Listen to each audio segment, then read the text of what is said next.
And then Kissinger flew to Saudi Arabia and succeeded in making the greatest deal that has ever been made in history.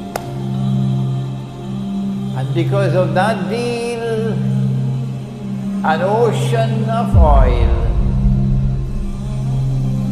began to function as a mountain of gold. What did he do? He got Faisal to agree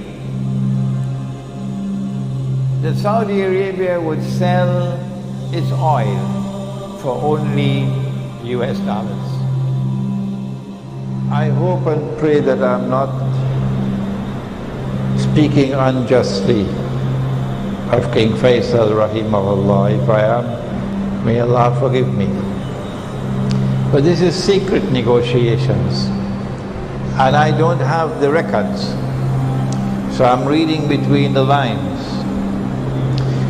That Kissinger was successful in convincing Faisal rahimahullah. And when he convinced Faisal, Faisal realized that there's a lot of money to be made now.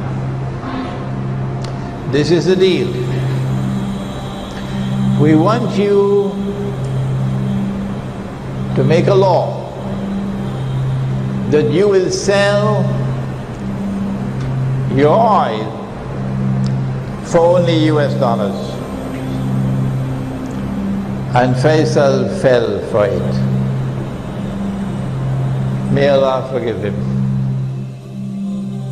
You cannot buy oil from Saudi Arabia with any money, even with gold dinar, you cannot. Saudi Arabia will not sell, except for US dollars. And then Saudi Arabia got the other Arab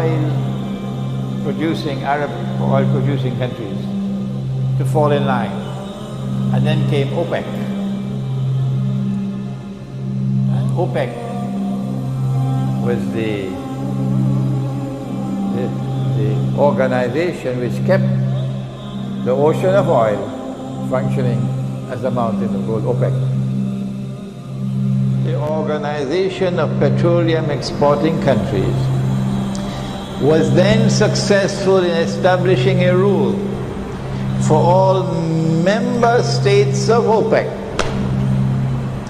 that we all agree that we will sell oil for only US dollars, and that was the birth of something called the petrodollar, and that is what they wanted at Bretton Woods, but Imran didn't understand it. No. That was the ultimate prize that they wanted.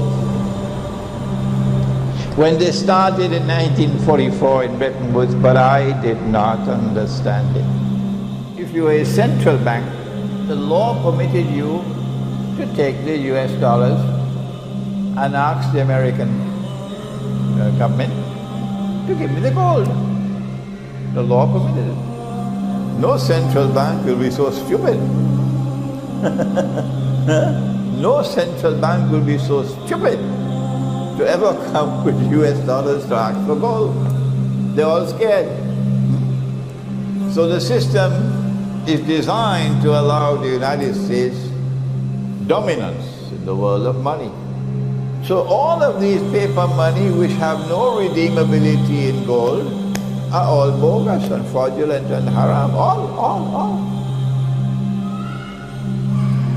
And only one leader in the world, his name was General Charles de Gaulle. He was not at all happy with an unjust monetary system which gave an unfair advantage to the United States over France. Charles de Gaulle was not so much concerned about the fact that you could take paper and make money. What he was concerned about was this was advantageous to the United States and disadvantageous to France. So he decided to sabotage the system. So he kept on giving the United States dollars and demanding the gold. Nobody else dared to do that. Nobody else dared to do that. Because you know, the United States has a big stick. But Charles de Gaulle kept on doing it until they removed him from power, the Zionists. He stood up in the French National Assembly and gave a powerful address condemning this monetary system. No Muslim leader ever did that. But we have to pause to give tribute to one man. The world has forgotten him, but Imran Hussein has not forgotten him. Finally, in September 1971, after Charles de Gaulle had been removed, the French government again went to the United States with US dollars and demanded the gold. But now the United States realized that the game was up. They had printed too much paper and they didn't have the gold. Normally you should send the United States to jail. But who can do that? Huh?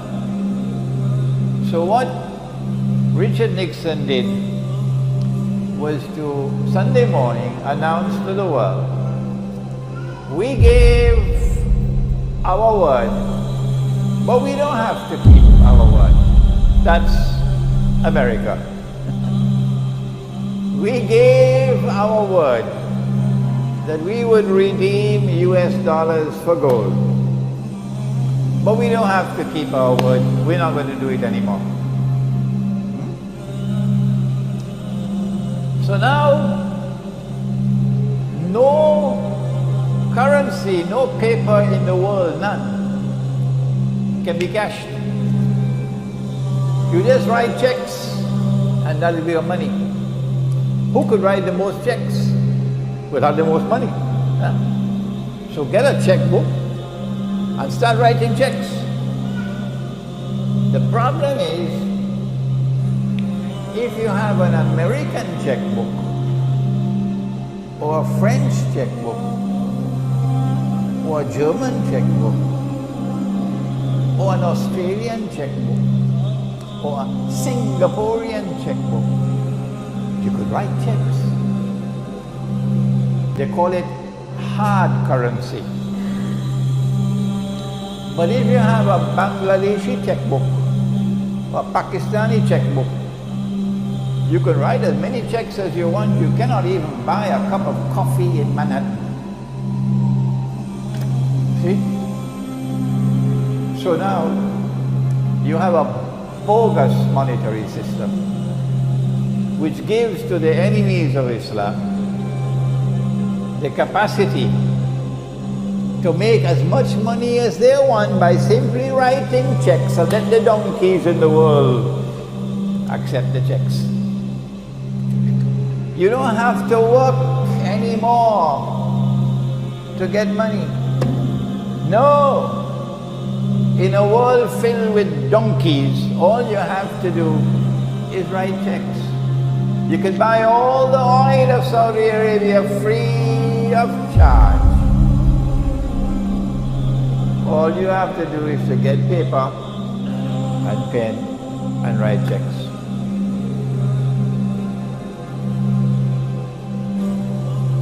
But this is a risk you're taking, because it's a house of cards, it could collapse. Once you had the gold, you had some security. But now the gold is no longer there. So from 1971 to 1973, they're searching for something to keep the house of cards strong. What they did was to engineer the war of 1973. And they were on both sides of the war. They were on the Israeli side and they were on the side with Anwar Sadat. And the Soviet Union was a Zionist client state. But the Arabs didn't know that. So they caused this war to go to a draw. And then Kissinger, they knew that if the war took place, they knew that King Faisal, rahimahullah, was going to impose an oil boycott on the United States. They knew it, because Faisal had said, I will do it. And they knew that if an oil boycott of the United States were to take place, the price of oil would rise. In fact, it rose by 400%, from $3 a barrel to $12. And suddenly the Arab oil producing countries were getting money flowing in. And they were happy with that. From $3 to $12. Kissinger waited until it reached 12. And then Kissinger flew to Saudi Arabia and succeeded in making the greatest deal that has ever been made in history. And because of that deal, an ocean of oil began to function as a mountain of gold. What did he do? He got Faisal to agree that Saudi Arabia would sell its oil for only US dollars.